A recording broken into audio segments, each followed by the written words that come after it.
दानी थे महाराज। हमेशा वो राजा प्रतिदिन कुछ ना कुछ दान करते रहते थे। आज इधर भोजन पवा रहे हैं तो कल वस्त्रों का दान कर रहे हैं, परसों बर्तनों का दान कर रहे हैं, कहीं सोना दान कर रहे हैं, कहीं चांदी दान कर रहे हैं, कहीं जल पिला रहे हैं, प्यासों को पानी पिला रहे हैं। वो प्रतिदिन धर्म कार्य करते ही रहते थे, पुण्य करते ही रहते थे। इतने बड़े दानी थे। किसी के पास वस्त्र नहीं होते तो खुद के वस्त्र भी दे देते, इतने बड़े दानी। भोजन की थाल लेकर बैठते और कोई आ जाता और थोड़ा सा देख भी लेता ना तो थाल खिसका देते सामने कि खा लो। इतने बड़े दानी। दान करते करते राजा धीरे धीरे बहुत ज्यादा गरीब हो गए, सब समाप्त हो गया। और जब दान करते करते एकदम से सब कुछ दान भी नहीं कर देना चाहिए। आज के जमाने में तो कोई कदर भी नहीं करेगा, बिन धन के कोई कदर करे ना। दान करिए, लेकिन अभी मैंने बताया ना कि यदि आपके पास 10 है तो उसमें से 1 दान करो। प्रभु की कृपा होगी, फिर आपके पास व्यवस्था 10 की बनेगी, फिर आप 2 कर दो। फिर भगवान की कृपा बनेगी, फिर आपके पास 10 हो जाएंगे, फिर 1 कर दो। ऐसे दान करना चाहिए। लेकिन ये पुण्य कार्य करना चाहिए। भोजन का यदि कोई भूखा बैठा है तो ये ना सोचो कि पहले हम पेट भरें फिर दूसरे को देखें। पहले उससे पूछना चाहिए खाना खाया कि नहीं खाया, भूख लगी कि नहीं लगी, खा लो, उससे पूछना चाहिए। ये सबसे बड़ा पुण्य कार्य है महाराज। राजा बहुत गरीब हो गए। एक बार रानी और राजा जब गरीब हो गए तो कुटिया बना करके रहने लगे। और जो कुटिया बनाकर रहने लगे, एक बड़ी दूर पर एक राजा रहा करते थे, दूसरे वाले राजा। तो उन्होंने ऐलान किया कि जो जितने पुण्य किया है वो अपने पुण्य मुझे बताए, और जितने पुण्य किया है उतना ही उसको धन दिया जाएगा। एक राजा ने दूसरे राजा ने ये ऐलान किया कि जो जितने पुण्य किया है वो आकर मेरे सामने पुण्य बताए कि मैंने ये किया, मैंने वो किया, मैंने ये किया, उसको उससे ज्यादा धन दिया जाएगा। तो महाराज रानी ने कहा, स्वामी हमने आपने तो बहुत ज्यादा किया है पुण्य, पूरा जीवन मैंने तो आपने सब कुछ गुजार दिया, समाप्त कर दिया, दे दिया, सबको दान कर दिया। आज तो मेरे पास कुछ भी नहीं है, खुद खाने के लिए तरस रही हूं। इसलिए काम करो, उस राजा के पास जाओ और अपने पुण्यों को बताओ, थोड़ा सा धन ले आओ। तो राजा ने कहा, ठीक कह रही हो तुम, आज मेरे पास कुछ भी नहीं है, तो हमें उस राजा के पास जाना चाहिए अपने पुण्य बताने के लिए। बोले हाँ हाँ बिल्कुल जाओ। कहीं से रानी आटा मांग करके लेके आती हैं। आज 2 रोटियां बनाई, थोड़ी सी चटनी पीस दिया, रोटी और मस्त थोड़ा सा नमक रख दिया, और कहा कि दूर जाना है, अगर चलते चलते थक जाओ तो थोड़ा सा रोटी खा लेना। आज राजा रोटियों को लेते हैं, सूखा नमक लिया और चल दिए। चलते चलते बड़ी दूर निकल गए, धूप बहुत तेज है, राजा को बड़ी भूख लगी। जब राजा को भूख लगी तो राजा रोटियों को खोलकर बैठा। जैसे ही एक टुकड़ा तोड़कर अपने मुखार बिंदु में लेकर के गया, एक कुत्ता आ गया, और जैसे कुत्ते को देखा वो दुम हिला रहा था, वो कुत्ता पूंछ हिला रहा था। जैसे कुत्ते को राजा ने देखा कि भूखा बैठा हुआ है, तो एक रोटी उन्होंने अपने हिस्से की उठाकर उस कुत्ते को दे दिया, नमक लगा कर दे दिया। कुत्ते ने रोटियां तो खा लिया, अब एक रोटी खा लिया, अब फिर जैसे दूसरी राजा तोड़कर अपने मुखार बिंदु में रखना चाहे, खाना चाहे, वो अपनी खाकर फिर दुम हिला रहा है। राजा को लगा अभी इसका पेट नहीं भरा है, 2 ही रोटियां थी, मैं खाऊं किसको दूं। राजा ने एक तो पहले दे ही दिया था, दूसरे में जब फिर कुत्ते ने पूंछ हिलाई तो राजा को दया आई और वो दूसरी रोटी भी उठाकर चटनी लगा करके कुत्ते को दे दिया। कुत्ते ने रोटियां खा लिया और जैसे कुत्ते ने रोटियां खाई अब तो कुत्ता चलता बना, बेचारे फिर से भूखे ही रह गए। 2 रोटियां लाई थी वो भी कुत्ते को खिला दी, चले गए और राजा के पास पहुंचे चलते चलते। तो राजा बैठा हुआ था और सबके पुण्य सुन रहा था, जिसने जितने पुण्य किया है सबके सुन रहा है, सबको धन दे रहा है। ये सबसे पीछे बैठे थे। जब इनका नंबर आया, जब राजा के पास पहुंचे तो राजा ने कहा भाई आप बताओ कितने पुण्य किया है। राजा गिनाना प्रारंभ करते हैं। राजा कहते मैंने तो अपना कभी मैंने भोजन पवाया, कभी पानी को प्यासे को पानी पिलाया, मैंने अपना अनाज इत्यादि भी दान कर दिया, यहाँ तक कि मैंने कईयों बार अपने वस्त्र उठाकर दूसरे को दे दिया, कईयों बार अपने वस्त्र निकाल कर ठंडी में दूसरे को दे दिया, मैंने खुद नहीं खाया दूसरे को खिलाया। और आज ये दिन है कि मैं बहुत गरीब हूं, तो बताओ मैंने इतने दान किया है, इतने पुण्य किया है। सामने वाले राजा ने कहा तुमने कोई भी पुण्य नहीं किया। तो राजा चौंक गया। गरीब राजा बोला कि मैंने इतने पुण्य किया और आप कहते हो मैंने कोई पुण्य नहीं किया। बोले हाँ बिल्कुल नहीं किया, क्योंकि आपने सारे पुण्य गिनकर रखा है कि मैंने ये किया, मैंने वो किया, मैंने ये किया, मैंने वो किया, इसलिए तुम्हारे पुण्य सब समाप्त हो गए। यदि पुण्य गिनकर रखोगे तो पुण्यों का कुछ मतलब नहीं है, तुम्हारे सारे पुण्य खत्म हो गए क्योंकि तुमने गिन के रखा था, तुम जा सकते हो। राजा को बड़ा पछतावा हुआ कि सही कह रहे हैं। और जैसे राजा चले तुरंत राजा ने आवाज लगाई ठहरो, हाँ तुमने एक पुण्य किया है, तुमने वो बताया नहीं, इसलिए तुम्हारा वो सबसे बड़ा पुण्य है, उसके लिए मैं तुम्हें जो मांगोगे दूंगा। गरीब राजा ने कहा वो कौन सा पुण्य, मैंने ऐसा कोई पुण्य नहीं है महाराज जो गिनाया ना हूं आपको। बोले जब तुम अपने घर से अभी आ रहे थे आज, तो तुम 2 रोटियां लाए थे, दोनों रोटियां तुमने नमक लगाकर कुत्ते को खिला दिया, तुम खुद भूखे रह गए, ये तुम्हारा पुण्य था। और तुमने ये पुण्य तुम ये पुण्य गिनाए भी नहीं और तुम ये पुण्य भूल गए, इसलिए सबसे बड़ा पुण्य तुम्हारा यही था। खूब धन दिया राजा ने। तो इस कथा से, इस कहानी से हमको ये शिक्षा मिलती है, यदि मैंने कभी किसी के संग अच्छा किया है तो बार बार उसके संग गिनाना नहीं चाहिए। अपने पुण्यों को हमें बार बार गिनना नहीं चाहिए। दूसरी बात, मैंने आज कथा में 100 रुपया दान किया तो 10 बार वहां जाकर घर पे चिंता करो कि आज 100 रुपया हमारे चले गए कथा में, आज हमारे 50 रुपया दान में चले गए, आज आरती में मैंने 20 की नोट डाल दिया, अरे 1-2 डालती तो बढ़िया रहता। तो ये सब गलत है। ये मत सोचो अभी तो हम जवान हैं, बुढ़ापा में कर देंगे 2-4 हजार का दान। अरे भैया ये मत सोचो कि अभी हम जवान हैं, बुढ़ापा आएगा भजन करने का होता, बुढ़ापा में कर नहीं पाएंगे काम तो भजन ही करेंगे। ये मत सोचो अभी जवान है, अभी खाए कमा ले, बढ़िया बढ़िया कपड़ा पहन ले, बुढ़ापा में दान करेंगे तो प्यारे सच कहूं एक बड़ा सुंदर निर्गुण है कि भजन कर मस्त जवानी में बुढ़ापा किसने देखा है।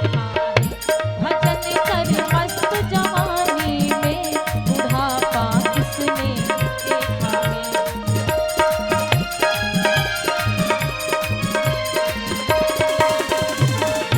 भजन कर मस्त जवानी में बुढ़ापा किसने देखा है।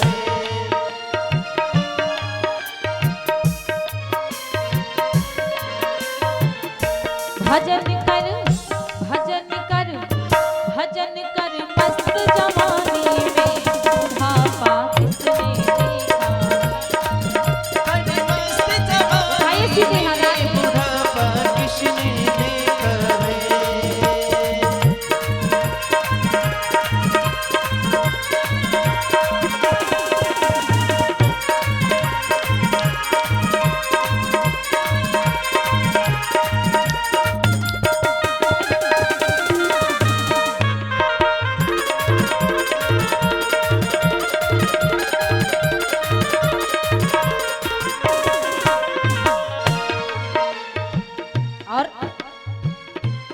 बुढ़ापा का इंतजार ना करो, इस जीवन का कोई भरोसा नहीं है।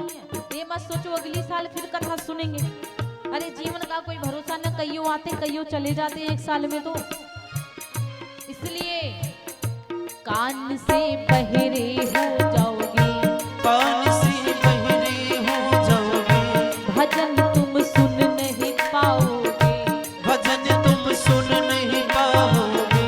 कान से बहरे हो जाओगे, भजन तुम सुन नहीं पाओगे। भजन सुन, भजन सुन, भजन सुन मस्त जवानी में, बुढ़ापा किसने देखा। भजन सुन मस्त जवानी में, बुढ़ापा किसने देखा है। भजन सुन मस्त जवानी में, बुढ़ापा किसने देखा है।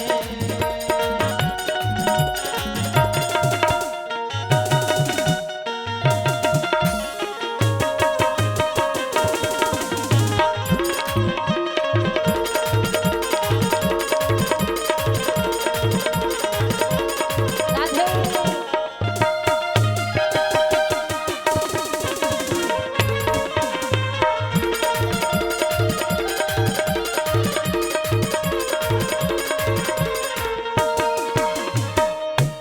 बुढ़ापा का इंतजार ना करो, मंदिर जाते हैं तो आंखों को बंद कर पता नहीं कौन सी कथा कहते हैं, अपने सारे दुख बताते हैं मंदिर में जाकर सामने प्रभु के। अरे भगवान को देखना चाहिए, ना कि आंखों को बंद करके पूरी कथा सुनाना चाहिए। जवानी में जो कर सकते हो बुढ़ापा में नहीं, सबसे बढ़िया जवानी है महाराज। आंख से अंधे हो जाओगे, आँख से अंधे हो जाओगे, तरस तुम कर नहीं पाओगे। तरस तुम कर नहीं पाओगे। आंख से अंधे हो जाओगे, आँख से अंधे हो जाओगे, तरस तुम कर नहीं पाओगे। तरस तुम कर नहीं पाओगे। तरस कर, तरस कर, तरस कर मस्त जवानी में, बुढ़ापा किसने देखा। तरस कर मस्त जवानी में, बुढ़ापा किसने देखा है। सीधे उठाइए हाथों को, राधे।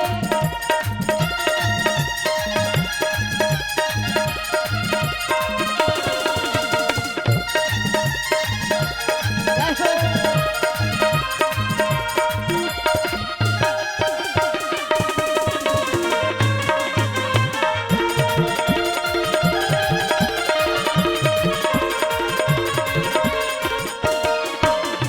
और कोई खड़े होकर झूमेगा, शर्माते ही रहोगे आप लोग। जाके लागे शर्म मुआई के फूटे करम। भगवान के दरबार में कैसा शर्माना जी। आप लोग तो अब की बार बड़ा शर्म लेके आई हैं। का बात कहाँ से खरीदी हैं आप लोग। जरा झूमिए, अच्छा लगेगा।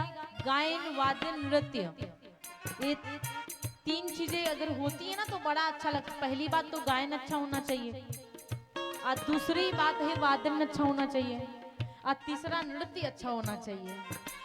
हम लोग गा रहे हैं, ये बजा रहे हैं, आप लोग थोड़ा सा तो झूम सकते हैं ना। उठिए, सीधे खड़े हो जाओ भाई।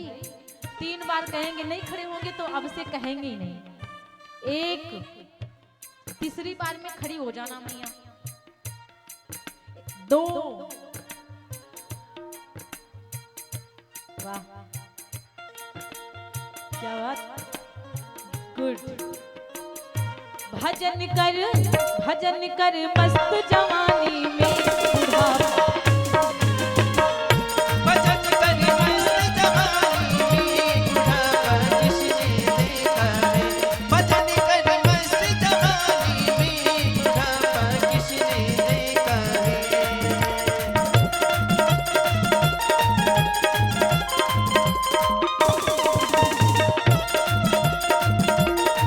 राधे।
तो सीधे हाथों को उठाओ, सीधे ऐसे स्टैंड की तरह, बिल्कुल सीधे। देखो कंजूसी भाई ना करो, आप लोग तो भाई बहुत कंजूसी कर रहे हैं, आप लोग तो बहुत कंजूसी कर रहे हैं अब की बात। बिल्कुल सीधे ऐसे, जैसे कि कुछ उठाया नहीं जाता ऊपर को, इस तरह से उठाओ सीधे। दान निकल, ताड़ी बजाओ। दान निकल, दान निकल, दान निकल मस्त जवानी में बुढ़ापा।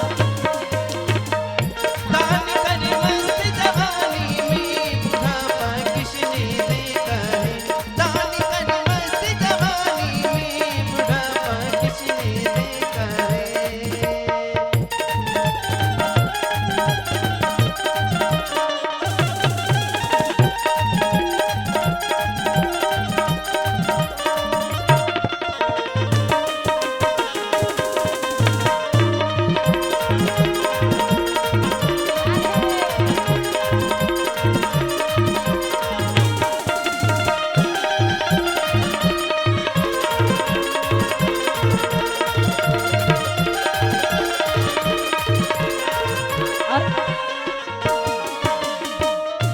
पैर से लंगड़े हो जाओगे, लंगड़े हो जाओगे, तीरथ तुम कर नहीं पाओगे। तीरथ तुम कर नहीं पाओगे। पैर से लंगड़े हो जाओगे, पैर से लंगड़े हो जाओगे, तीरथ तुम कर नहीं पाओगे। तीरथ तुम कर नहीं पाओगे। तीरथ कर, तीरथ कर, तीरथ कर मस्त जवानी में बुढ़ापा। तीरथ कर मस्त जवानी में बुढ़ापा किसने देखा है। तीरथ कर मस्त जवानी में बुढ़ापा किसने देखा है।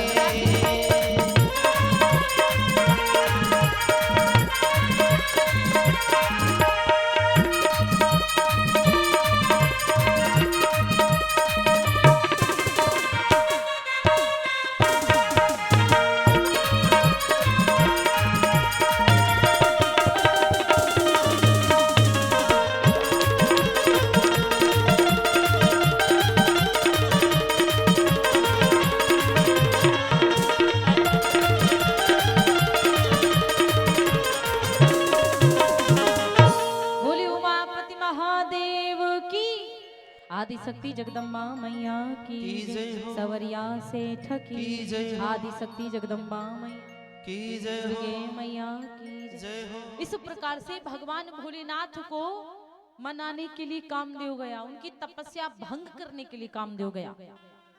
और जिस समय कामदेव चलता है उस समय नदियां समुद्र में मिल गई, पेड़ पौधे लिपट गए, लताएं लिपट गई, आफतें हो गई, पशु पक्षी इधर उधर उड़ने लगे महाराज। और जैसे कामदेव भोलेनाथ जी के पास पहुंचा सब सही हो गया।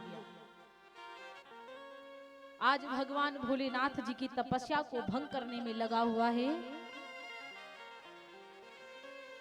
लेकिन जब भगवान भोलेनाथ की तपस्या को कामदेव भंग नहीं कर पाया तो 5 बाणों को निकालता है। माताओं थोड़ा सा आवाज कम कर दीजिए।